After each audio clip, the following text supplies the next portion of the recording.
and we are live. You can catch us on YouTube, Twitch, Rumble, Kick, and Facebook. Do not forget to like and subscribe. We got a very special guest. We'll be right back with you, Howlers. Right back.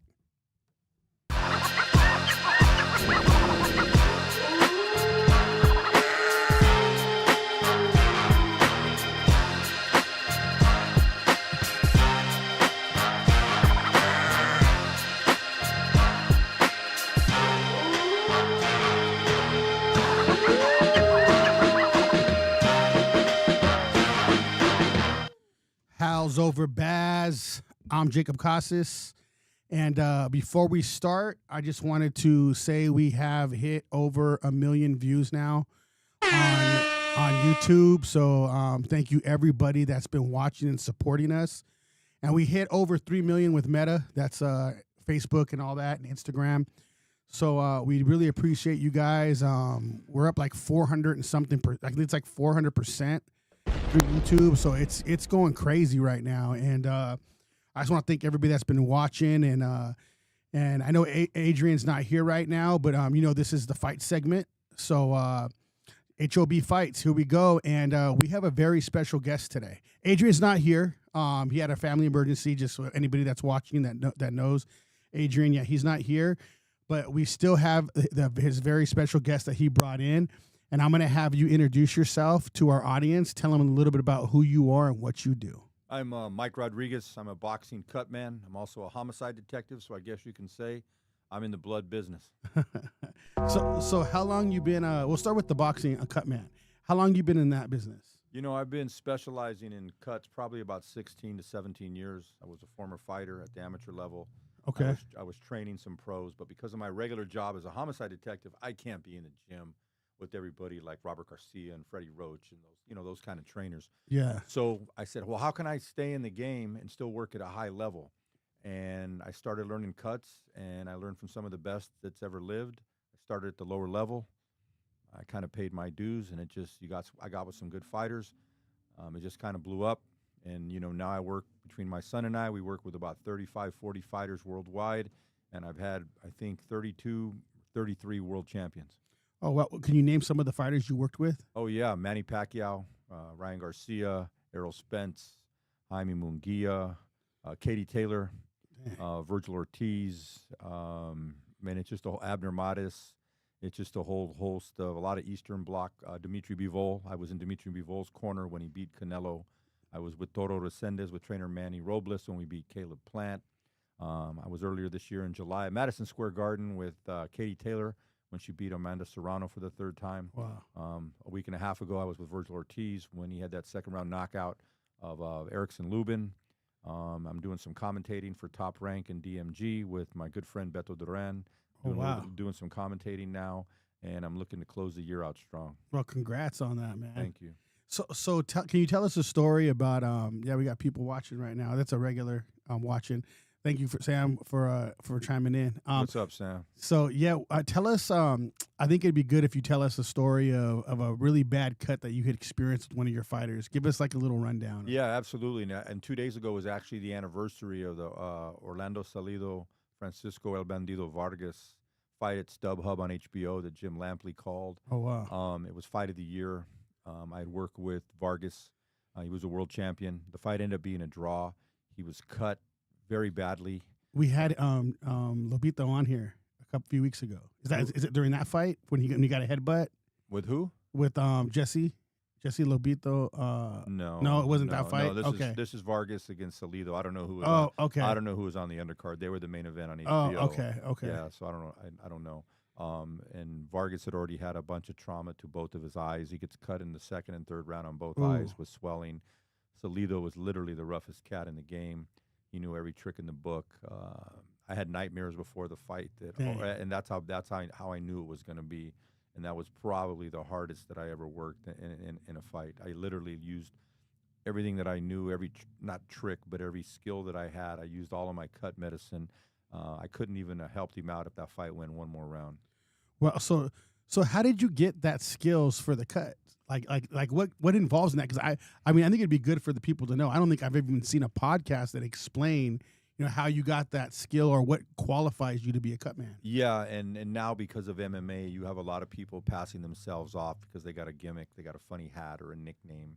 Yeah. But I literally learned from the best, from Jacob Stitch Duran, the longtime UFC, the longtime cut man for the last 35 years, who kind of transcended the sport and bringing kind of the cut man out of the Stone Ages. Turns out he was my boxing coach in the Air Force when I was 19 years old, back in the mid 80s when I was Wow. fighting. The legendary Joe Chavez, who worked with Oscar de la Hoya, he worked with Miguel Cotto, David Martinez out of La Habra Boxing, the legendary Miguel Diaz, Carlos Vargas, Rudy Hernandez, who's a current UFC cutman and a hell of a boxing trainer, if people don't know, with 2 world champions from Japan right now. Danny Milano from the East Coast. Those are the people that I kind of like. I'm not going to say studied under, but those are the people that kind of I looked up to, and they had a kind of a watchful eye over me. And I just started at the lower levels. A lot of times people today, they want to start, you're not going to start working world title fights. You're not going to be with Katie Taylor at Madison Square Garden or with Errol Spence or with, Manny Pacquiao. You don't start off like that. It's like any journey. You're not going to get to your destination right away. And I started actually working a lot of MMA fights, lower level boxing stuff. And then you just kind of grow with some of your fighters. And then when you get a couple of good fighters and other people see that you're with good fighters, it kind of brings other notoriety and other people wanting to work with you. And that was kind of the journey. And, probably now for the last 12 or 13 years, I've been what you consider a world championship level guy, with, at least the last time I counted 32 world champions. Well, and you've seen a lot. So you've seen so much. I mean, you see the worst of the fighters. Absolutely. And you also see the best of them, guys coming through cuts. And sometimes, there's not much going on, but it's like I always say, you have to plan, hope for the best, but you have to plan for the worst. Can you tell us another situation that you've seen and how you had to deal with it? And was it a stressful situation for you? Like any stories that you got for us? Sean Porter was one of my first world champions. He beat Devin Alexander. But the 3 fights before Sean fought for the title against Alfonso Gomez with Contenders Series notoriety, and he had 2 fights with Julio Diaz, who I'm great fights with his older brothers, Tonio and Joel Diaz out in Coachella Valley, out in Indio. The 2 fights that Sean had before the world title were with against Julio, and he was cut to ribbons and really bad in both fights. And even the fight when he won the title at Barclays Center in New York with Devin Alexander, he was cut really bad. And it was stressful because he's kind of a head-first fighter, so it wasn't a matter of if he was going to get cut. It's more like when and what part of the fight. Uh-huh. So you're always hoping if your guy gets cut, it's in the latter part of the fight, because in the beginning parts of the fight, you may have a doctor that panics or a referee that panics, and they don't really let you work. And the last thing you want is a fight that you're working to get stopped because of a cut. Yeah, that's wild. That's that's I didn't even take that into account. So like you're saying that even sometimes the doctors they just get freaked out and they're the ones that stop it, or yeah, and that's why you want to work in states that have good commissions. Mm-hmm. In California, Nevada, New York. This last fight with Virgil Ortiz, I had a really great conversation with the ringside doctor. I explained to him, hey, my fighter does get some swelling. He's had a previous couple of cuts, but I've always been able to handle it. So it's better to have that personal interaction. When you shake somebody's hand, they're going to have a little bit more confidence in you. And then he kind of seen my work before, because I've worked so many fights in different parts of Texas, whether it be Dallas, Fort Worth, San Antonio, Houston, etc. So you have to build those relationships, and that's how you build the trust, not only with your fighters in your fight camp, but with the referees and the ringside doctors. What qualifies you to be a cut man? Do you have to go to school for that or anything like that? No, there's a lot of people that say, well, I'm a doctor, or I'm a paramedic, or I'm a nurse. But to be honest, you really have to know the fight game and the nuances. I've had guys that were like, oh, I'm a paramedic, I can do it. And then they realize that being in that corner with less than a minute and having to perform and perform that triage and knowing the nuance of a fighter is a whole different ballgame. And then you put the pressure. For me, the pressure, thankfully, because I've done this for so long, I was in the military, I've been a cop, I was a former fighter, I've been doing this a minute. Everything for me slows down. It doesn't speed up. For a lot of people, unfortunately, when pressure's on, pressure busts pipes, things speed up. Yeah. So you stay calm and relaxed and focused and basically in the zone. You have to be, and I have to kind of be the same way, when I'm on a crime scene, and working gangs before, in pressure situations when there's a lot on the line, and, good athletes, good actors, people that perform at a high level, they have to be at their best when their best is needed. Yeah, yeah. Let's get into that a little bit because that really interests me too. Is you said you're a detective, homicide detective? Yeah, LA County Sheriff, 38 Oh years. wow. The last I could have retired 6 years ago. The last 21 years at homicide, and now I supervise the last 6 years.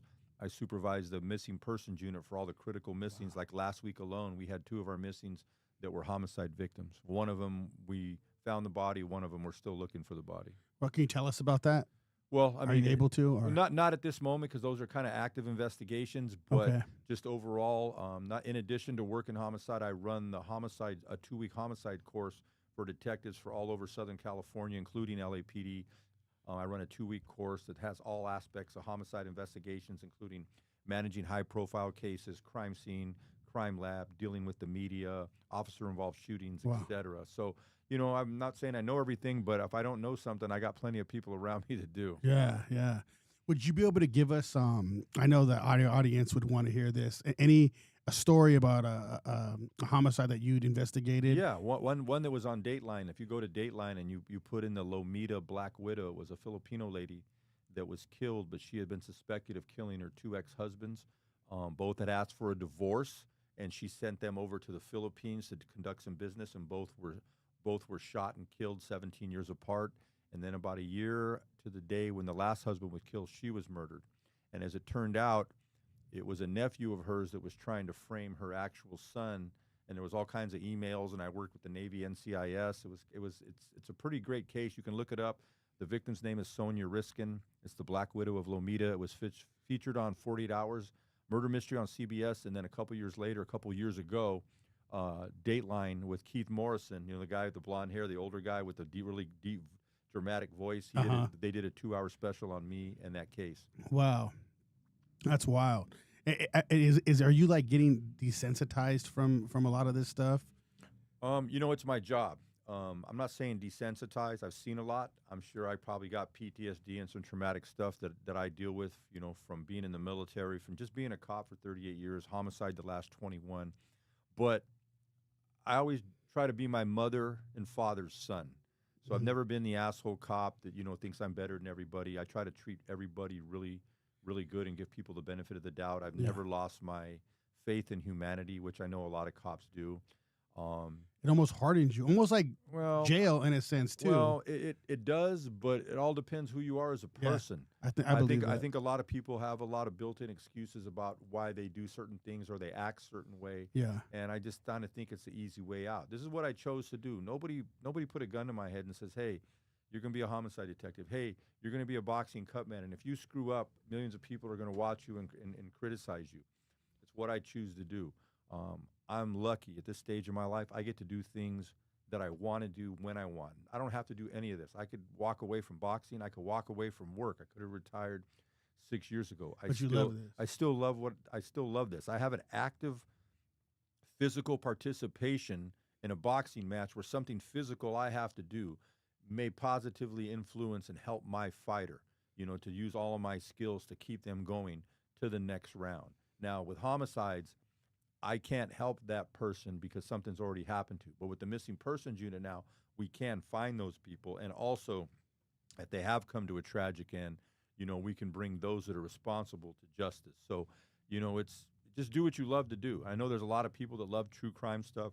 Everybody, I love the first 48 hours. Yeah, everybody wants to be a homicide detective, and now everybody wants to be a boxing cut man. I'm blessed that I get to do things that up front and actually do them that most people have to watch on TV to see. Yeah, yeah. So can you give us like a little rundown? Like, how would you like jump on the scene? I know that people watch first 48 hours and things like that, but for people that don't watch that, what would be the first step you do? You get called out, and how does it go? You get called in the middle of the night, and say you and I are homicide partners. They're going to call us and say, "Hey, our homicide desk is going to call you and say, hey, you and your partner, you got a murder over in Compton. Okay, where's it at? Okay, what are the circumstances? Okay." And then you're going to call your partner, and you're going to get up and shower, and you're going to put your suit on because you're going to look your Sunday best. That's just what a homicide detective's supposed to look like. Okay. When I see some agencies around the country and they're wearing polos and jackets and stuff, like windbreakers, I said, no, sheriff's homicide, LAPD robbery homicide, we look like homicide detectives. shoes are shine, your clothes are tailored, you look like $1,000,000. Yeah. Because when you go out to a scene, everybody's looking at you to take charge, and they're going to look to you for answers. So I think in anything in life, your first impression is very important. And then you will go out and you will contact the handling patrol unit that responded there, and they will give you a rundown on what happened. You'll get with your crime lab, and then you start processing the scene and just kind of working your case. It's not as easy as the TV makes it look because they only focus on when stuff is happening. Yeah. But There's a long process, huh? Well, yeah, because they don't show guys out at a crime scene for 11, 12 hours when they're tired or maybe the night before they haven't had any sleep or it's raining or everything in your case is going wrong. But you just have to work through it. You're the Mexican Batman. I don't know. Yeah, the Mexican Batman. You know, he's a detective. Yeah, that's dope, though, dude. No, that's really cool. I mean, if I was to be a police officer, that's for sure. I'd want to be a homicide. I know everybody probably would. Yeah, want everybody that, but everybody says I want to be a homicide detective, but I don't want to be a cop. And it's kind of like saying I want to be a brain surgeon, but I don't want to be a doctor. Yeah, because you got to go through it. There's a whole process. You know, you don't just show up one day. And it's like they watch a lot of TV. You know, you watch some of these TV shows; they're just ridiculous, like Law and Order, and the one that, that one, man. The one that kills me the most is NCIS. They make it look like NCIS, you know, like they're all over the place. Yeah. You know, NCIS New Orleans, and every time there's stuff blowing up and they're kicking in doors, and I'm like, I worked with NCIS. They did a great job on my Black Widow of Lomita case, but they definitely didn't do that. And the chicks on the chicks on the TV show did not look like the people that I work with, you know. So it's just, you know, you gotta. But TVs, you know, they can make, you know, they make everything look glamorous. Well, it's some of my favorite movies, but when I'm a research guy, and when you watch some of my favorite movies, like The Irishman, the acting was great. American Gangster, right? You watch those movies, and the movies are great. The other one, Moneyball, the movie Argo with Ben Affleck. Those are like four of my favorite movies. Yeah. But Hollywood got a hold of those movies, and when you really look at the facts of those cases, I'm a details guy. Man, don't ever let the facts get in the way of a good story because, you know, it kind of ruins what I'm watching. Yeah, yeah. In some ways. So this cord's really pissing me off. I don't know, John, if you can help him with that. No, it's good. It's just, it's good now. No, I stepped on it. So okay, that's why. Okay. But yeah, so. Give us a little bit more like of insight on the homicide. 'Cause I really think our audience, you're the first one on here that's ever done that. So I think we're actually going to have a police officer on here. He trains people. He's a black belt in jiu-jitsu. And he trains people in jiu-jitsu. So he's going to be coming on in probably a couple months. I think we have him set up. But you're our first. And I'm kind of critical of cops too, because you got a lot of fake tough guys, and I'm sure he's a legit jiu-jitsu guy. But you have a lot of cops that go out and take jiu-jitsu and Krav Maga for a couple months, you know, and all of a sudden they think that they're very proficient at it, and most of them, I hate to say it, couldn't bust a grape, couldn't bust a grape in a food fight. Yeah. So I'm real critical of people, the cops in general, because I think there's a lot of people out there that don't treat people the way they need to be treated, and there's just a lot of bullies and fake tough guys. Yeah. And I kind of take exception to that because I live in an environment where real tough guys are. Yeah, absolutely, and none of them act like that. Yeah, I mean, I'm sure on the level you're at, even being a homicide detective, you had to go through so much just to get to that. Then you're a cut man for these great fighters, so you just see greatness all around you. Yeah, and you know, I'm also I train our youth fighters at our youth athletic league at our Freddie Roach Youth Boxing Foundation in East LA. It's a passion that I had that I didn't think I would. I literally stopped by the gym to say hello, and I got attached to some of these kids between 14 and 18 from East LA, Boyle Heights, and now I'm training them, and I get to take them from the ground level. So, you know, I'm looking at some of my fighters, David and Gio and Alonzo and Alex, and, you know, all the Chino, all the kids that I coach over there. Big shout out to them. Shout out, guys. Yeah. What's the name of the gym? It's the Freddie Roach Youth Boxing Freddie Foundation. Roach. It's part of the Sheriff's Department Youth Athletic League in East LA. They're great kids. Coach Oscar, my buddy Oscar Berrigan, who just got inducted into the Roosevelt High School Hall of Fame. Oh, wow. He's a commander in our department, one of my best friends. He put the program together. Freddie Roach has lent his name, and he has a big influence over the program. Sugar Ray Leonard's been out on our year anniversary about 6 months ago. So we have a ton of support. And there's just a lot of good people. Former fighter John Molina from Covina. Yeah, he's a deputy now. He's one of our trainers over there. So it's pretty cool. It's a great environment. It's something I didn't think I would. This cord's. I'm going to break this thing in a minute. That it's not something I'd ever thought I'd be doing again at this stage of my life. You could probably put it behind your shoulder. Maybe that'll Yeah. work. There we go. As my dad would say, now we're cooking with gas. I use a lot of sayings that my dad said. It's funny now because I got a saying for everything. Yeah, you're using dad sayings Yeah, now. but see, this thing's coming again. So. Yeah. You might even want to switch over here like this. It might be better for you. It's all good. That's fine. We're live here, guys. Please, everybody that's watching, please we go. like and subscribe. And we appreciate everybody that's tuned in. And if you guys have questions for him, you guys can put it in the chat. And I see we have a pretty good little audience right now for the 3:30. So this they must like the blood business. Yeah, it's funny. I expect to come on here and talk about cop stuff and everybody. I mean, cut man stuff, and they're like, man, who cares about that? They want to know about Dateline and 48 Hours and all that stuff. Yeah.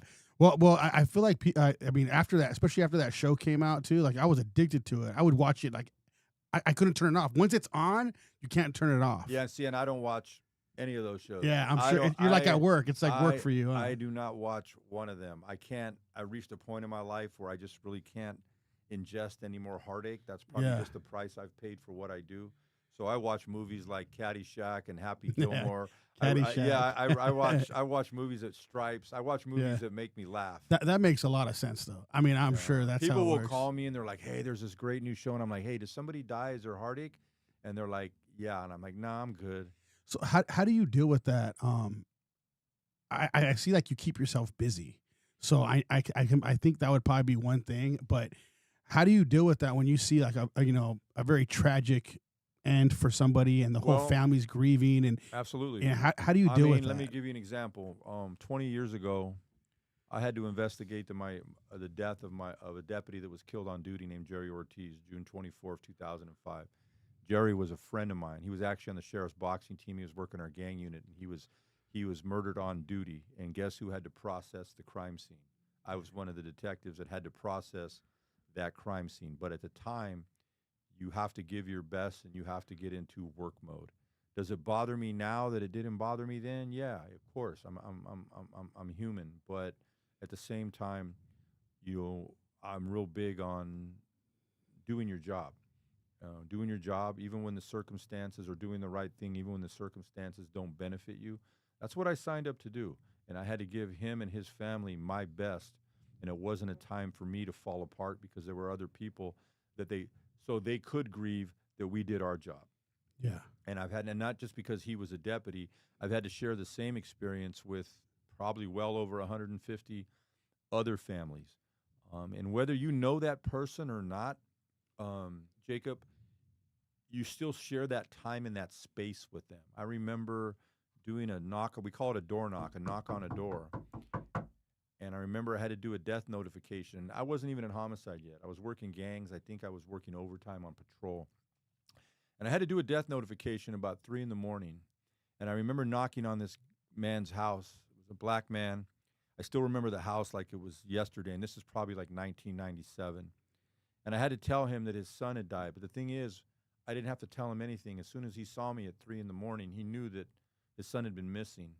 And he knew that I wasn't there to give him good news. Because have you ever gotten good news? 3 a.m? Never. Nobody ever comes to your door and says, hey, that money I owe you is here. Yeah. Hey, I just stopped by to say hello. No. So the sad thing was when he looked at me, he just collapsed in my arms and he started screaming, oh, no, not again. Dang. Because this wasn't the first time he'd been notified in the middle of the night that one of his sons had died. And it wasn't even the second son. It was his third son. Wow. And you know what? That kind of just stayed inside of me, and then it kind of went away. And then about 10 years ago, that kind of hit me, and I've had to knock on people's doors and tell them the worst news that they're ever going to hear. And it doesn't matter who gets killed as far as what I think of them. Somebody loved them. Yeah. And you have to look at it like that. And I think all too often, cops, we get desensitized, and you start thinking, well, this guy was just an asshole gang member. Who cares? Your name's on that case. You have a responsibility. This is what you signed up to do. You've obviously reached this level because you have certain talents and you've exceeded what other people that you were chosen over them, and somebody loves that person. And I think I've always maintained that mentality that when I sit down with my mom and dad, they're not looking at a completely different person. I left the house and, I joined the military, and I'm from the Bay Area. I'm not from L.A. I grew up in the East Bay and Concord with roots in Sacramento, in the Roseville, Sacramento area. And I come from very, very humble beginnings. My grandparents were fruit pickers. My grandparents, both of them, my two grandpas, worked on the railroad, and they knew each other. My grandpa on Rodriguez side was a World War II veteran in the Pacific. My dad was in the Navy in Vietnam when Vietnam first started, and he was barely 18. They're all soldiers. I was in the Air Force. My brother's son Jacob was a Marine in Afghanistan, and my daughter Chelsea was in the Army. So I'm proud. One of the things I'm most proud of is our family has served this country for 4 generations. Wow. Yeah. Yeah, that's something to be proud of. Yeah, I'm very proud of it. Are they all because I mean, when you're in the military and Air Force and all that, they have like the statue about them. Oh, they all of have course. that. My dad still has it. I look back, and my dad, I never really put the pieces together. My dad when he got back from Vietnam, a couple years later, he was only like 23 years old. And today's my sister's birthday, by the way. Oh, what's your sister's name? Gina Mathis. Gina Mathis. Happy birthday, Yeah. Gina. How young is she? Or do you want to she- say it? I'm gonna It's up tell to her you. because I'm gonna be 60 and she's turning 55. My okay. brother's in the middle of us. My sister's great. She's got a great husband, Derek. And it's her birthday. And my parents were very young, and they had 3 kids by the time they were 23. My dad was a Vietnam veteran. Times were tough. I didn't realize, like, even when I was like in the 8th grade, my dad was only, and when I was in the 8th grade at 13, 14 years old, my dad was barely 32, 33 years old. You always Yeah. think of your parents as older. Yeah. And They had kids young back. Even my dad had me and my brother. They were like 22. Same thing. Yeah. But even that, they had me at 19. Oh yeah. I always tell them that the reason they had to get married was because, they got married in October of 65, and I'm born in March of 66. You're good with dates, huh? Yeah, I'm like listening to you. I'm like, oh man. No, I'm like he's the rain. good. I'm like the Rain Man, man. I used to memorize baseball and football cards and statistics, and even when I worked gangs, I used to contact people on the street that I had never met, and I would tell them their name and birthday and their middle name because I'd already studied. It's just something I can do. Wow. If your plumbing's broken, don't call me. If one of my tires flat when I get out of the studio, I wouldn't know what to do. I do not know how to change a flat tire in a car. But I can remember all my friends' phone numbers and birthdays from elementary school. Wow. And I freak people out with some of that That's stuff. crazy. Just you're saying when your parents got married, you said October. So I'm like, how does he know that? Yeah, I could still remember some of my friends' phone numbers from elementary school. Wow. Yeah. That's crazy. That's just in you. It's just something that God gives us certain. Yeah, God doesn't give us certain things, but He gives all of us certain gifts. And I always tell my young fighters, like, maybe you're not the tallest kid, maybe you're not the slimmest kid. What God doesn't give you, He's going to give you something else, and you use those to your advantage. Yeah. And then you have to make the best of it. You have to make the best of it. There's nothing perfect in this world. Yeah. My dad always used to say there's only been one perfect person to walk this earth, and they killed him, right? Yep. Speaking of that, I wanted to kind of get into this. So what is, because everything you do, what is your foundation built off of? Hard work and doing what you love to do. I've only had 2 jobs in my life, besides my cutman boxing stuff. I was in the military. I've been a cop with the sheriff's department for 38 years. That's kind of all I know. But I try to broaden my horizons and not get so desensitized, as you say.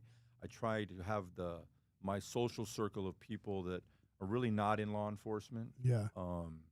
My girlfriend's an ER nurse.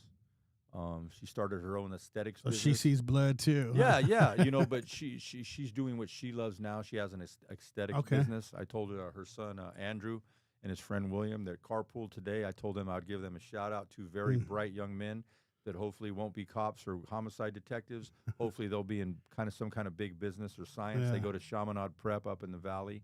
When I was a little kid, and a lot of people don't believe this, but my brother Booney, his name's Daniel. We called him Daniel Boone. My brother Booney knew. He was probably the only person because he's the one that was around me the most when we were kids. I was a big-time dreamer.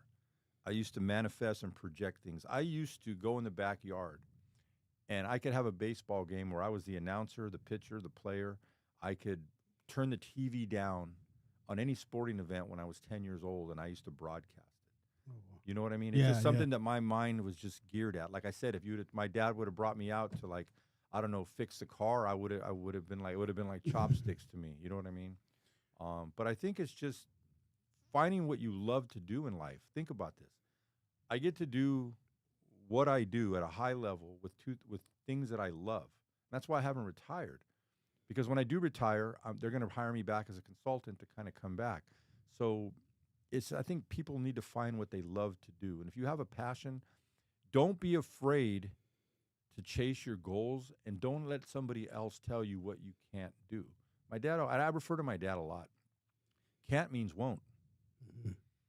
You know, for a long time in my life, me and my dad were never really on the same wavelength. And we'll still get off frequency every now and then because I am his son. Mhm. Like my mom says, apples make apples. Yeah. But even for a while, I fooled myself into thinking that I was who I was despite my dad. And then I woke up one day and I realized I am who I am because of him.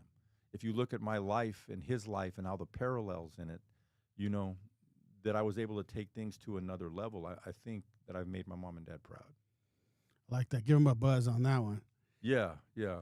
So I do want to ask. So I want to go back to you were saying that you try to make sure you don't get desensitized. So what makes you? Because a lot of people they just I feel like a lot of people just become desensitized on things they do. Okay, but when you say that, I'm a details person. Mm-hmm. That's a face value statement. They can say that. Uh-huh. Okay, but what? Like when you talk, not even talking cops, just people in general, they get desensitized. Yeah, people in But general. what does that really mean? Because you still have to go through and experience things. To me, it's how you come out of things. Uh-huh. When you go through things, how do you come out? Nobody's life's perfect, right? We all have relatives that have died. We all have family members that go through things that we struggle. We're in the fight with them. Yeah. Okay, so I don't really buy into that when people say, "Well, I'm desensitized." Well, then then that situation has taken something from you where you have to you change who you are. I've tried to never let anything that I've gone through change the core of who I am. But why? Why though?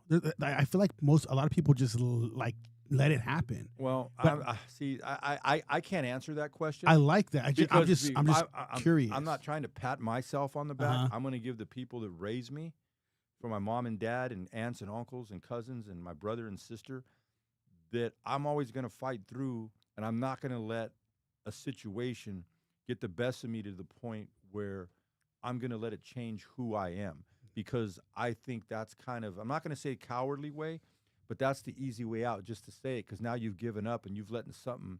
I don't let anybody impose their will on me. I'm sorry. Yeah.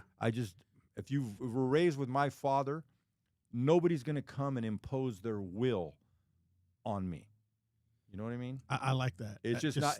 It's just not going to happen. If I have to go against the grain because everybody else thinks that they have different thought process, I've been in law enforcement 38 years. I guarantee you, as much as I love what I do, I guarantee you 90% of the people that I work with, their thought process and how they look at citizens and people in the community is way different than how I look at it, because it starts to be like what's us against them. I've never looked at it that way. Maybe I am them. Yeah. Them with quotes. You know what I mean? And I think that becomes, I've never forgot where I came from. Well, I think it's good because, I mean, really think about it. I feel like we got to go more against the grain than we've ever been before. I remember. Well, yeah, because society is so divided. If you watch social media, if you watch the news, you would think that everybody is really divided. But if you go to the store and you go to Starbucks or you go to an event, a lot of that's really not going on. So the media can drive people to think and influence, just like advertisers. Yep. So if you ingest your news from one source, they're going to fill your head with one way. If you go to another one, it's going to be that same way. So human nature is going to tell you that they're there to influence you. Yeah. I try to be very objective. I don't make decisions or let things influence me. You know what I deal with? I deal with facts. And I go back to my homicide stuff. Evidence doesn't lie. I love that. People do. Yeah. I love that. How he says evidence. Like I always say, especially on this podcast, I say I look at directly who's showing me what they are. So if somebody's showing me that they're this person and they're doing all this, but they go, no, deep inside, I'm a really good person. But I look at it as you are showing me who you are. Exactly. Who you're showing me is that's who you are. I don't. You can have all the good intentions in the world. Well, we should probably have my dad on this podcast because I'm going to go back to one thing that he always says is character is how you act when nobody's watching. Yeah. And none of us are perfect. We all have. I mean, big shout out to my dad, Rudy Rodriguez. Shout out, Rudy. Yeah. I think as we've gotten older, we've gotten closer. I know that makes my mom happy. I just think that maybe I'm getting a little wiser. It's kind of like, when a young guy's thinking my dad is a jerk, he doesn't know anything, and then you get older and you realize, man, my dad really got a lot smarter. Well, it really wasn't your dad got a lot smarter. It's like you kind of wised up. Well, you're saying if he was in the military and you were a dreamer, I can see the divide, right? If you were growing up a dreamer, well, no, is that kind of no? That wasn't that was it? more of a private thing. When I say dreamer, I just kind of knew that I didn't know when, I didn't know what, I didn't know how, but I kind of knew what I was going to end up doing. Believe it or not, when I was 11 years old, I knew, even though I wasn't from L.A., I was going to be in L.A. Oh, really? By the time I was 16 or 17, I already knew, like in my mind, I was going to be in L.A. and I was going to be a cop. And then when I got on the sheriff's department, I realized that the ultimate job on the sheriff's department, the people that are revered the most are homicide detectives from L.A. County sheriffs. Okay? It's just the facts. That's just the history of it. And I said, that's exactly what I want to do, and that's what I geared my career. And I don't apologize for it. If we have an elitist attitude, okay, maybe on our department we do, but it's well-earned because we've been in the homicide business now 105 years. Wow. 105 years. Exactly, 105 years. That's crazy. Because I know we had a 100-year anniversary at the Palms in industry about 5 years ago. Okay. And they brought all these old homicide detectives that were coming out of old folks' homes, guys who were like 80 or 90. And they said, hey, we're going to put an old guy at each table. And I'm thinking, that's going to be me in like 20 years. So have they tell you any kind of stories? They give any? Well, most of the people that they brought, they couldn't really talk. But I was lucky enough. I've been a homicide for 21 years. So you got to figure me and Ricky Green, God rest his soul, were the youngest guys at Homicide Bureau. If you think of the guys when we got there 21 years ago, the guys who were like my age or older, they'd been around since like the 70s. So it's kind of like I was around to be able to bridge that gap with those. And those guys were connected to the guys who were around in the 60s and the 50s. And I take a lot of pride in that.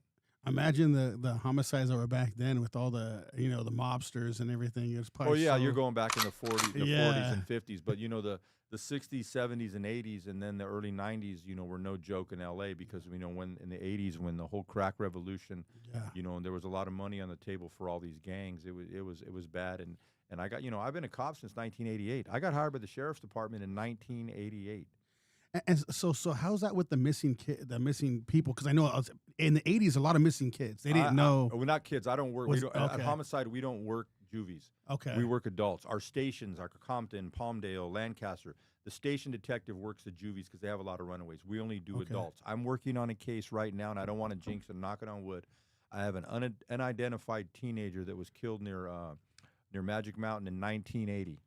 1980. Wow. I'm working right now, as we speak, literally today, I'm working on getting genealogy done on him so we can at least find who he is. I'll probably never find out who did it. There's no evidence around that even will point me in that direction. But with genealogy, I'm hoping to find out that I can get him at least identified, find out where he's from. I think that he's probably from south of the border, Mexico, Guatemala. That's just my hunch based on the crime scene and the way he was dressed and the time. But a lot of people went missing in the 70s and 80s, and unfortunately, law enforcement didn't react in the way with the urgency that they should have. And one of the things that I tried to do when I took over the missing persons unit at Homicide was I tried to change that whole narrative, and I think we have. The way we look for critically missing people with Alzheimer's, dementia, developmentally disabled, people that are suicidal, people that there's foul play or medical condition, the resources that we're going to provide for them. And there is a strong correlation, Jacob, with missing people and homicides, because sometimes the reason they're missing is because they have met with suspicious circumstances or foul play. And last week alone, we had 2 of our missing people that ended up being homicide victims. That's wild. You would never know all this is going on. Exactly. People freak out, and they say, "Well, I never knew that. I never knew about missing people." And but if you watch a lot of these old Netflix series, a lot of these old murder cases started off as what? They started off as missing person cases. that these agencies from Podunk, Missouri, or Podunk, Texas, or Podunk, California, nobody recognized or took the matter serious enough until 5, 10, 15, 20 years later. And guess what? You're too late in the game for that. And you got to, and even under the best of circumstances, you're going to be at a disadvantage. You're going to be at a disadvantage. So, you got to get on things early. And it's just a matter of taking all my experience as a homicide detective for those people that I work with and all the good things that they've done and apply it to what we do now. So when you get on, I'm just interested right now. So let's say you find, You don't even give a shit about boxing right now. We'll get back into it. We're going to have sure. to do like a part 2. I'm going to have to drive out sure. here to Fontana, which I affectionately call Fontucky. Fontucky, everybody does. And we pulled into this truck stop over here, and I thought I was going to get jumped. I'm like, you sure there's a studio over here? And Adrian was like, no, there's a studio. You just see when people come at night, and it's all dark because of the, there's not a lot of street lights. So people, because we have ones that go like on 8 o'clock. So it's all dark over here. People come on, they're all freaking out. What's going on? Where is this? And they see the studio, they're like, whoa, yeah. So I mean, yeah. but I wanted to ask though. So when you go on the case, right? I'm just looking more into like I do work in boxing too. You know that, right? Yeah. No, we'll get out of it right now.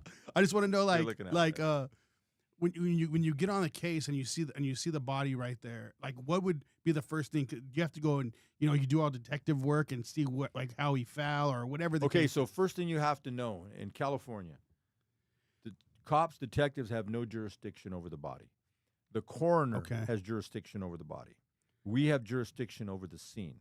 So we do not have any contact with the body other than visually looking at it until the coroner comes.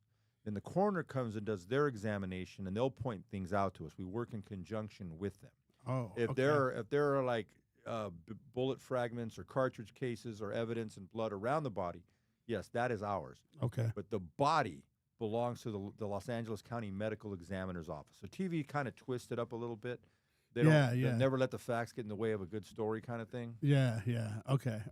Now let's get back into boxing. No, that's fine. I don't mind, man. I could talk for days about both. I love it though, man. Like I just think that you have a really interesting life though doing both because see, my kids think they don't think my life is very interesting. They go, what? Yeah, because they're used to it. They're like, Dad, they don't realize that you come home and you're taking a nap in your chonies. You know what I mean? Yeah. No, that's why. How old are your kids? My son Andrew's 36. My daughter Chelsea lives in the Boston area. She's 34. And my youngest son Alex, he's 29. Okay, yeah, that's cool. So they know, they heard all your stories and all that, huh? But they don't. But kids, they grew up with it, so doesn't really fascinate them. Yeah, they never really asked me because it's something they've been around their whole life. Yeah. So it's kind of like this is what Dad does. If your dad's a plumber, you're not going to come home any day and say, "Hey, Dad, did you lay any good pipe today?" You know what I mean? Yeah. And as you get older, you're not laying that good a pipe anymore. That's when you got to have, and I'm going to have my girlfriend listen to this. That's when you got to have a really good personality. You know what I mean? That's when the personality comes into play. I'm not 30 no more. Or you could go take those gas station pills or something.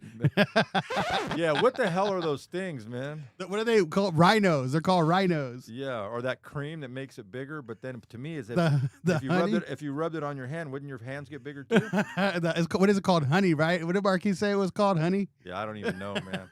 I'm a plead the fifth on that one. I'll ask my dad. I don't know, because I always tell him that at this age he's shooting pool with a rope. Oh man, yeah, he's have to pop those pills then. Whatever, man. Yeah, so let's get into the boxing a little bit. So why don't you? Who are you working with right now? Is there anybody you're working with right now? Yeah, for boxing, yeah, working with Katie Taylor, waiting for her to get back in the ring. Armando Toro Resendez would be Caleb Plant. I mean, Elvis Rodriguez. Do they pick Virgil you, or how does that whole thing work? No, you just show up and ask somebody. No, yeah, they pick you. I've built up, hopefully, a good reputation, a lot of personal contacts with fighters, managers, promoters. And you build up, like a manager will usually, if he's got 4 or 5 fighters and they like your work, they'll hire you for all their fighters. I work with Virgil. I just worked with Eric Priest on the undercard. My son Andrew's working with a lot of our fighters. Me and my son Andrew work with the majority of fighters that Freddie Roach and Marvin Zamudio have and Pepe Riley have over at Wildcard. So with the Wildcard fighters, we probably have over 10, 12 fighters.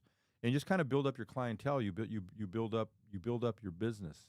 I'm enjoying the commentating thing. My son Andrew, who's been doing cuts for about 12 years, He's very, very good. He's already had several world champions on his own. So it's kind of like if I'm not available, like the fight on Friday night, the manager was Eric Priest's manager, same manager that I had in Texas on the Virgil Ortiz undercard. She's, Mike, are you available? I said, I'm actually going to be one of the TV commentators. Oh, okay. My son Andrew's available. So it kind of works out, and he's very proven, and he's very good. I would never put anybody on both sides in a situation that wasn't going to work out. Yeah. It kind of goes in spurts. Like I'll get really busy with fights, then it'll kind of die down. I'm doing the last two things I'm doing. Matter of fact, at the Thunder Studios on Friday, I'm doing the commentating for Top Rank and DMG. And then the next night, my son and I have one of our other fighters fighting on a Tom Loeffler 360 promotion at the same place the next night. And wow. then I have one more commentating gig, and then I think the year closes out. But now I'm waiting for fight dates from all my fighters that just got done fighting, and there should be some big fights coming up. How do you like the commentating? I love it. You know, like I said, I've been doing it since I was 10 years old. Yeah, you were saying I was commentating my own imaginary baseball game and boxing matches. I'm a student of whatever I do. I have an opportunity at Homicide School. I do a lot of media training for the detectives. I do a lot of media interviews.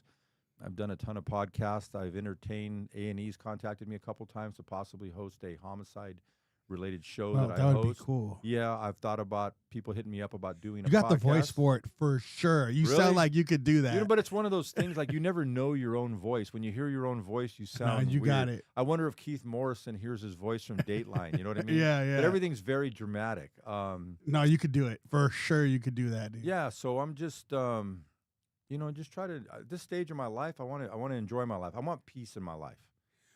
Yeah, peace is everything. Yeah. But it sounds like what you did with your careers and even your hobbies, you like found ways to really dive into them and like expand it. Yeah, you know, my boxing started off as a hobby.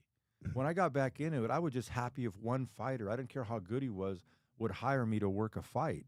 But as you grow, what made you happy and was acceptable, maybe on this podcast, when you guys got your 100,000, you guys were probably like, wow, I got 100,000. And I do some crime scene stuff on TikTok. You can go to Boxer Rods, BOXERRODZ. And one of my things got 1 million views. Wow. 1.2 million. So that was like, people would hit me up like, hey, you ought to do something on some other platforms to kind of monetize. I never really thought about it, but there's a market for it. Yeah, there is. You know, and I'm one of the people, because I run the training, I have access to do some of these things. And like my mom says, I've never had problem, I never had problem talking. Right, Mom? Yeah, you don't, though. But you even have the voice for it. I feel like you'll kill it doing that. I even have an announcer's voice. I actually do. Because I actually did some, my cousin up north, my cousin Al Garcia he used to promote some fights. We used to kind of promote some fights. And I was the ring announcer. Like, good evening, ladies and gentlemen. Oh, yeah, there you go. For sure you could get in welcome to the Howls. I like that. So Baaz. So what did A&E, what did they contact you? What did they say? They had a couple of shows in development. They had saw some of my previous stuff that I'd done. They liked my voice, my look, my pedigree. The most important thing is you have to have pedigree. What I like to call championship pedigree. Yeah. I was who I said I was, so that brings a lot of credibility. And there's a lot of fakes out there. Yeah. On social media. Yeah, and I think crazy. And part of it was, then they always come at you like, well, we don't have a big budget. Yeah. Well, I do pretty well in my life, and unless somebody has a big budget and it's going to pay me a decent amount of money, I'm not going to waste my time. So it wasn't a good fit. Oh, okay. Maybe at some point it would be, but I think anything that I do in that thing, I want to have control over what I'm doing. Yeah. Because you're right, there's a lot of imposters out there. There's a lot of people making, stupid CSI and NCIS shows that are like, you might as well watch cartoons. Yeah. Cartoons, Bugs Bunny and and Elmer Fudd are more realistic. The Road Runner. Right? Yeah. And the Coyote are more realistic than some of those shows. Yeah. So, but I mean, there's a market for everybody. I don't ever knock anybody's hustle. I don't. If you like it, do it. If you love it, keep doing it, and keep those people around you that they're going to support what you do. Well, hey, if you ever want to come on here and do some of those shows on here, I'm down. That's literally what I've been doing. Just so you know, that happened with Adrian. And he didn't want to, they don't want to come on all the time or do certain things all the time, but they want to keep the show moving because you got to keep consistent going.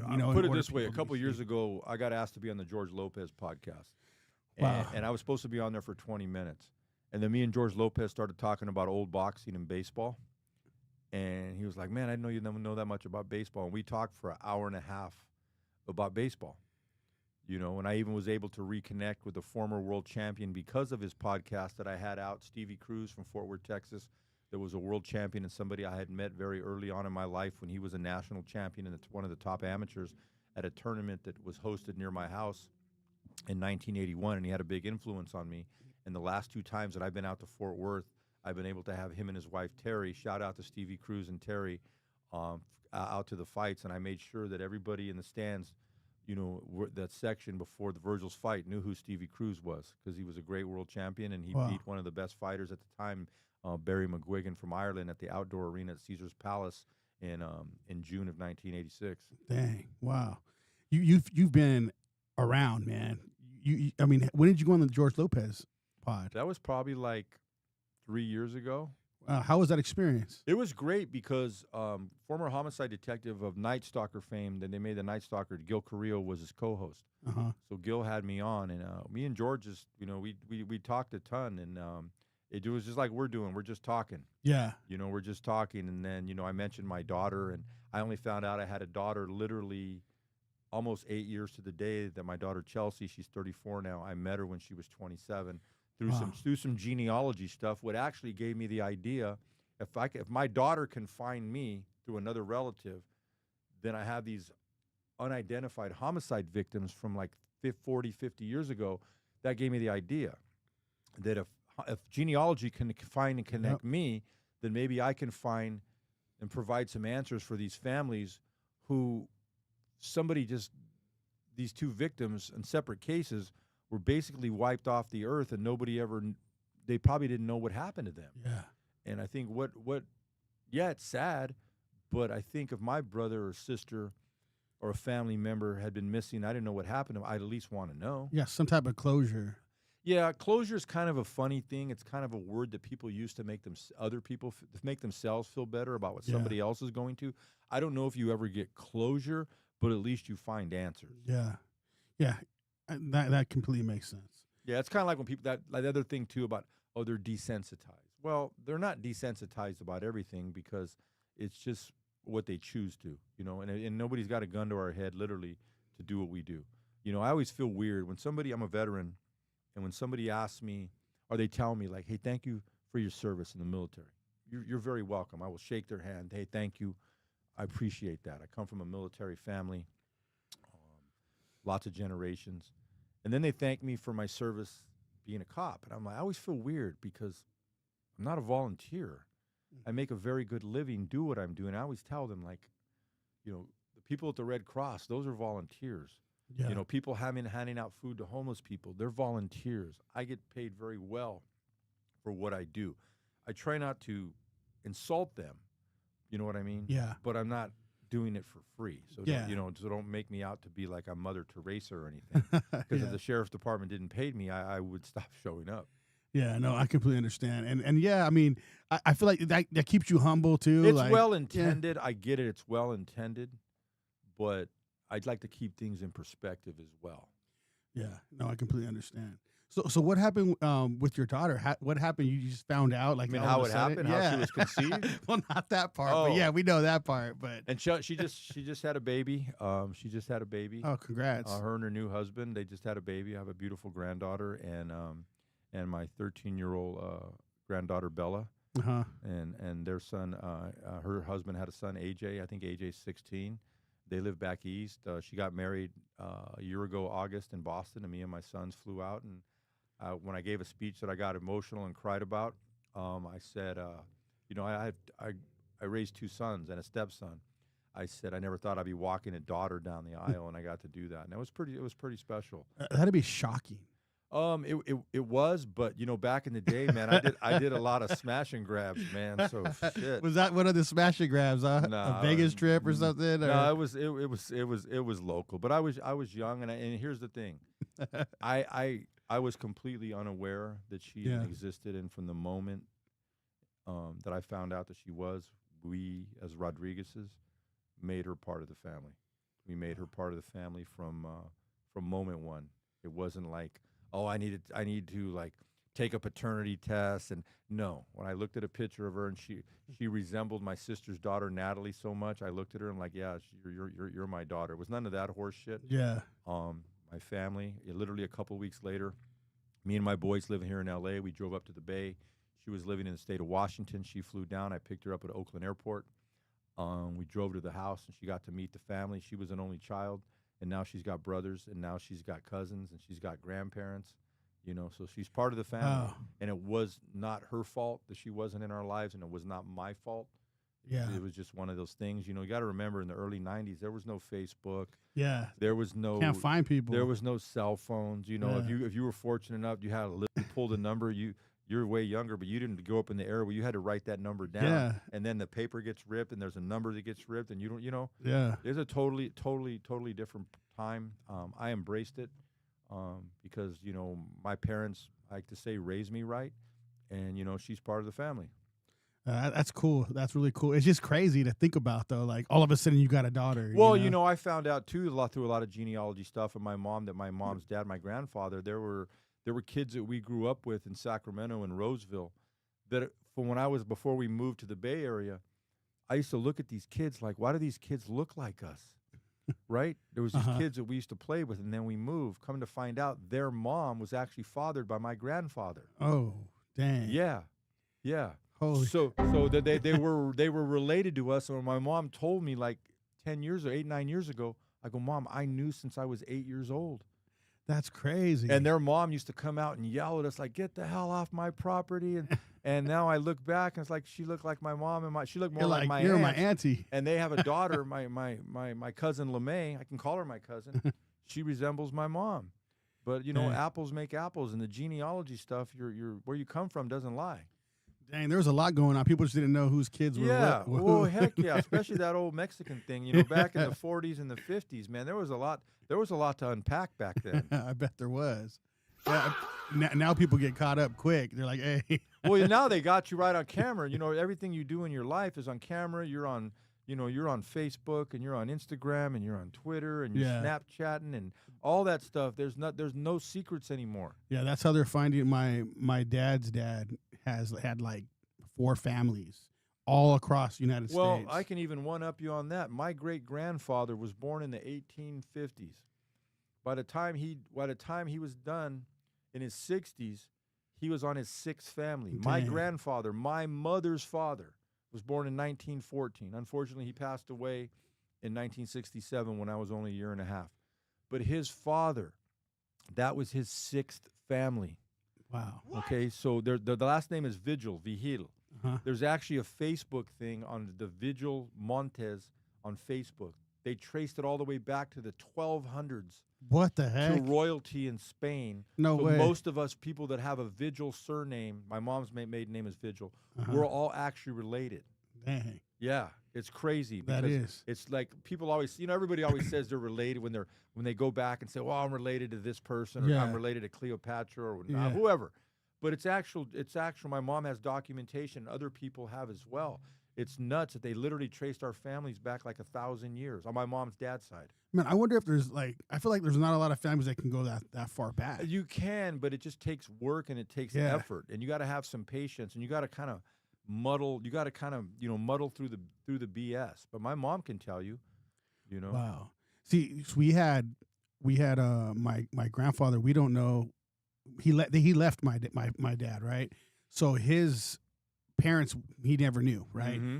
And then we had some other situation where my grandmother's dad, we don't know a full story. We just know that he lived in Utah, and he had a federal agent living across the street from him, watching him his whole life. We thought that we were going to get answers when he passed, and the federal agent came and spoke at his funeral, and he says, yeah, I know you guys thought you guys were going to get answers, but you aren't. Right. So we don't know. He was blind. They try to say he was Italian, but then he was full-blooded Native American. We don't know what happened. Yeah. We just know there's a crazy story that we never got to hear. Right. And that's unfortunate. You know what I mean? Yeah. That's unfortunate. So it doesn't go past them. We just don't know anything and that's on why, either side. And that's why it's important to kind of know your history. I wish I knew more about my dad's, my dad's side of the family beyond my grandparents and, some relatives because my grandfather was estranged from his brothers and sisters. And at this point in my life, almost being 60, and my grandparents on the Rodriguez side were born in 1920. The grandparents on my mother's side, the Vigil side, were born in 1914. I kind of know the history of them a little bit more. Yeah, that last name's unique too. You don't hear that. I've never Yeah. heard that last name. But every before. time we trace somebody that was last name Vigil or Vigil, Uh-huh. if you really trace it back, we're all related. Wow. There was even a linebacker for the Dallas Cowboys, Zach Vigil, and it turns out he's on the same Facebook thing with that No way. Montez Vigil Yeah. Facebook, and we're actually related. I'm not saying we're that closely related, but we literally come. Yeah, you came from that name. We come from the same family tree. Wow, that's Yeah. crazy. Yeah, it could have been like we were the Fagawi Indian tribe. You ever know the Fagawi Indians? I heard of it, but I don't know anything about it. Yeah, they walk around. They're going, "We're the Fagawi." Oh yeah. Now I know what you're talking about. That's got to get us. There you go, man. Come on, an Indian howler, like. Ooh, That's where I heard that then, because I heard somebody say that before. Yeah. But yeah, so what's next for you? What do you want? Okay, what's the next plan for you? Like, are you going to keep doing your everything with homicide? Like, are you trying to go Yeah. further in? I know you're going to commentating, but what's the next plan? I'm kind of doing what I want to do. I always want to evolve, and I love running the homicide school. Even when I retired, I'm going to retire probably in about 15 months. I've been saying that for. Oh, wow. I've been saying that for 6 years every year, but they're going to hire me back to still do that, God willing. I'd like to do some more of the commentating. I'm one of the owners of the athletic tape, War Tape, that the fighters all use to wrap their hands. I'm one of the co-owners of that. Shout out to my business partners, Kai and Will Vittori. We're pretty much the industry standard in combat sports. We sell to a few teams in the NFL. We're on Amazon. We sell internationally, so we're doing well, building our brand.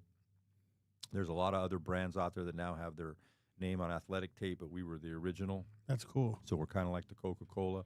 I do like the commentating. I still love working big fights. Uh-huh. I still love being on the apron there with my fighters. I love the pressure, walking to the ring with them. Walking to the ring with Katie Taylor was just at Madison Square Garden.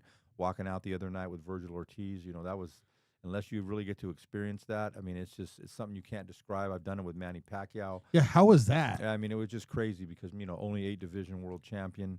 I got the call that, they were looking for somebody. They hired me.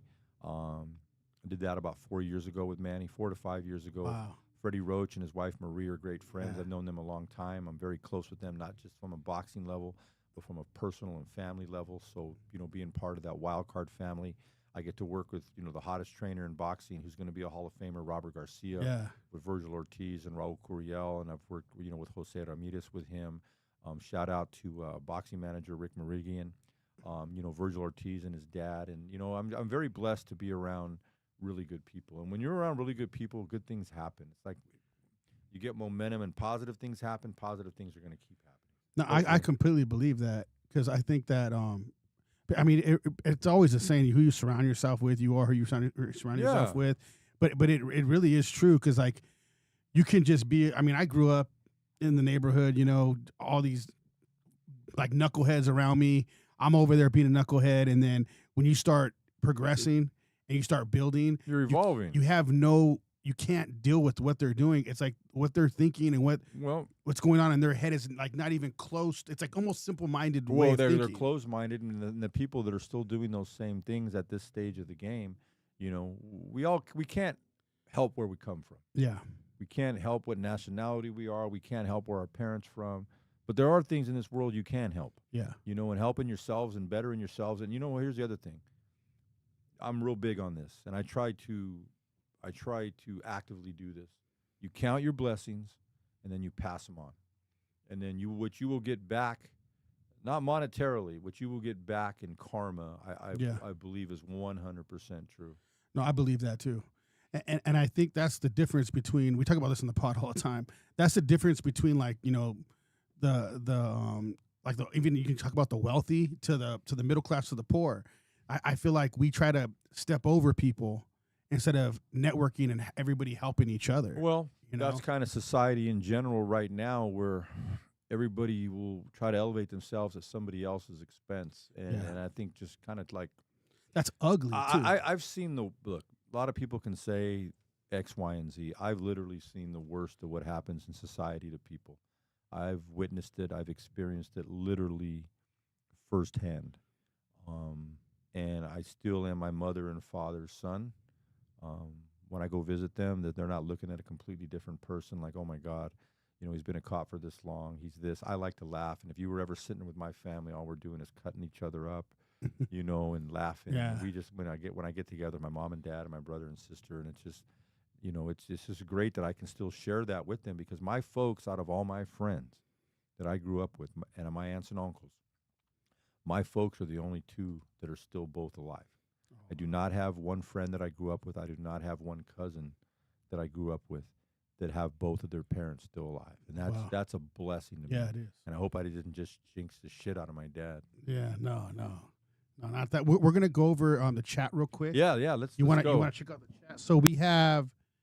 Let me see. I'm having problems with the computer, and I can't see up there. So we have Sam West, fire emojis. Thanks, Sam West. Give him a buzz. And then we have Sam West. It says, "Cut man, the guy to fix the fighters up." Yeah, that's what he's just asking. Okay, so and then we have Lemony Fresh Style. It says Batman, bros Batman. Yeah, bros Batman. And then we have Lemony Fresh News again. You don't want Criminal Minds. Criminal Minds. That's that. You actually doing that. I think that shows about the FBI and the whole profiling thing. I watched like a half an episode, but you have to understand, I read all the books 20 years ago, and reading the book by John Douglas, who was one of the original FBI profilers. I've done a lot of research because I've worked cases with serial killers. The books, The Devil's in the Details. It's like watching the movie The Godfather, which is one of my all-time favorite movies. But if you read the book, the movie doesn't even compare to the book. Yeah. Oh, wow. Yeah, you dove deep into what you do. You're even reading the books and all that. Yeah, you got to peel the onion back, man. Yeah. And then who do we got next? I'm trying to see. Who can you see better up there? Because my computer's like weirded out. Right Sam West says, "You ever how to feel when the criminal doesn't get the punishment they should, since you're in a blue state?" I stay away from politics because just because I live in a blue state, I've only lost one homicide case in all my years. I've only lost one case working gangs, so I don't think the blue state. I think if people start putting those kind of things at the end of their sentences, just ask the question. I don't mean to be critical of you, Sam West, but just ask the question and I'll give you the answer. My rate of conviction for homicides or gangs has nothing to do with blue state or red state. He has another question. Sam West again. How do cold cases reopen? Based on new information.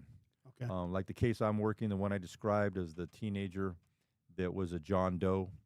There was no DNA back in 1980. Now we have the technology based on blood evidence that was recovered at the scene. Well, in 1980, DNA wasn't even invented. Yeah. It's coming along so much that when I got the idea, when I found out that I had a daughter through genealogy, that if they can, put us together, then maybe I can find out who this person is. Yeah, and then there's another one from Lemony Fresh News. What's he think about the Charlie Kirk case? Well, it's always unfortunate when somebody is murdered. I don't agree with a lot of the things that Charlie Kirk preached. We come from two totally different backgrounds. There are people that I know that really revered him, and I applaud them for that. I grieve for his family. To be honest, I never knew who Charlie Kirk was until the day that he got killed. Then I kind of peeled the onion and started doing my own research. He believed in what he was saying. He was very articulate. He was very educated. But some of the things that he was willing to take on the debate, and I applaud that. Yeah. But I don't think Charlie Kirk and I have a lot of the same views. Same views. What did they're saying? What do you think of the case? Like because how they're saying that it was one person and there's always going to be conspiracy theories. Yeah. So the facts are the facts. Remember I said, I'll say it again, evidence don't lie, people do. People now want to involve themselves, so they spin a lot of rhetoric, innuendo, and false information, and I only stick to one thing. Yeah. The facts don't change. They don't waver.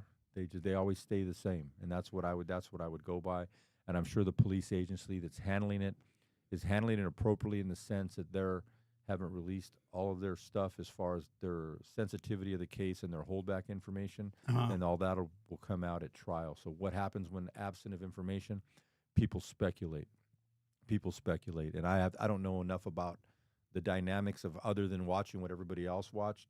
I just kind of, it was just one couple of days of my life where I watched that because it was at the top of the news feed. Yeah. And then it didn't involve me, so Yeah. I didn't have a pony in the race, so I just kind of moved on. Yeah. So that answers your last question too, Lemony Fresh News. What about the weird things with the evidence? So he just basically answered your question right there.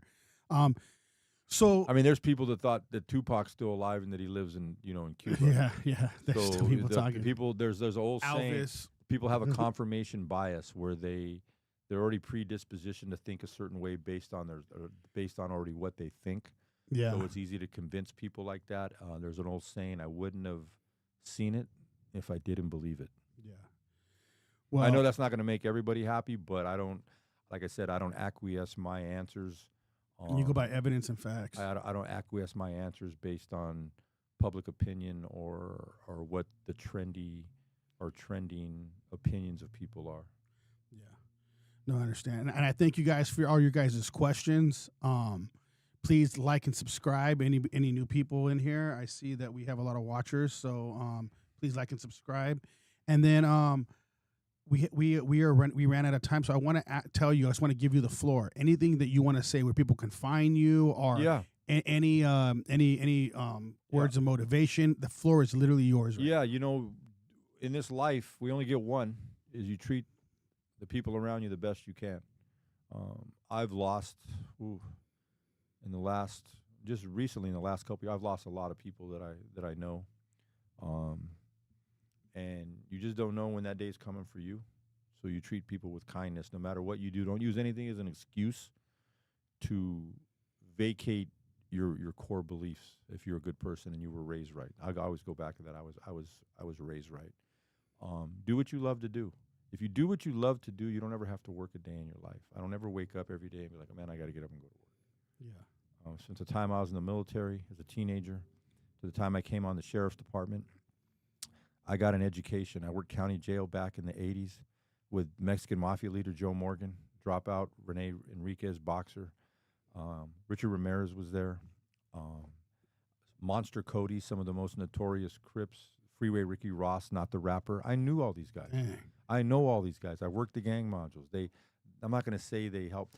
A lot of being around them helped school me into what I ended up becoming as a law enforcement officer, as a cop, because I was around those kind of people. And even though nobody's just telling you what to do and how to act, it's kind of like you get schooled. And I was schooled by some really good people, some mentors of mine. The guy that trained me at homicide, Phil Martinez, my old partner, Gary F. Sika. I always include his middle name, his middle initial. I was schooled by some really good people. I have some guys that I work with that I'm very close to. Don Torres, who had to retire from a medical issue. My buddy Johnny Duncan, Louis Aguilera, Steve Black. The detectives that work for me. Mark Perez, Shannon Rincon, Tammy Abraham, and Richie Sanchez. They do a great job. And if you notice, it's about people. Everybody I mentioned, it's not about things. It's not about money. It's about people. And I'm blessed that I have a great family. Nothing's ever easy in this world. It may not always be easy, but guess what? It's always going to be worth it. You can find me at Boxer Rods pretty much on Twitter or X, Instagram, or TikTok, BOXERRODZ. Each one has a different flavor. My Twitter or X is more boxing related. My Instagram is kind of boxing and some homicide stuff. And my TikTok is pretty much a lot of crime scene stuff. I do some crime scene training videos on there. Wow. And you've given me some good ideas. And I appreciate, I love the Howls over Baaz. I love that. Yeah, thank There's you. a little bit of drive over here. I thought I was going to get jumped by some truckers over here. But you guys got a great setup. And I wish Adrian or AJ could have been here. And I know he had a family emergency. And I hope that went okay, because he's the one that set this up. And I'm glad I was able to come out. We could definitely do another round, man. And even, we could even talk about if you want to do some homicide stuff over here. Yeah. And we got the viewers. Yeah, you we know? could lay our guy in the booth over there. We could put John out here and lay him as a crash test dummy, Yeah. and we can go over processing a scene. You know, we could set up a scene right here. And say, Oh, I'm so down for and that. look at that and say this is what we do and this is how we do it. We'll get like some hot chick though or something. Not just like to lay down. You said that, man. I'm just the guy here. That's I'm it. just doing my job, man. I'm just like I said. It's about people. I got an amazing girlfriend. She's doing great things. Her son, my own kids. You know, my business partners, the people that I work with. Like I said, it's about people. And when you when you break things down in this world and you get to about people, it makes things a lot easier. And I always tell people that when you know somebody, it's hard to tell them no. Because if you ask me for a favor, my answer is always going to be yes. You know, and that's what I expect in return. Appreciate you coming on. Thanks, you know brother. who you remind me of? I was gonna say before we go. I was like thinking, man, he looks like you know who Patrick Beck David is? The guy. Yeah, you remind me of him. Really, your look and everything. I used to get Vince Vaughn a lot. Oh yeah, Vince Vaughn. Because our personalities are somewhat similar. Uh-huh. You know, we're kind of wise-ass jackasses, but can be kind of serious at the same time. But no, thank you guys for having me. Yeah, I appreciate you coming on. Yeah, it was a great show. We got to do another one. We appreciate you guys for watching. Our slogan is "Shed the Sheep." So if on 3, it means like, you know, shed the. I grew up the like don't screw the sheep. Yeah.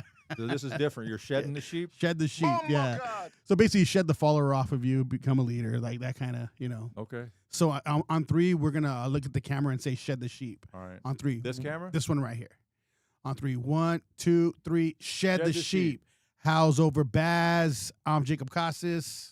Go ahead and say your name again. Mike Rodriguez. And we appreciate you guys for watching. Please like and subscribe. The video is up, so if you guys just caught the end, you guys can go back and watch the video because we're just live right now. But yeah, we'll be back in maybe about 20 minutes. We're out. Peace.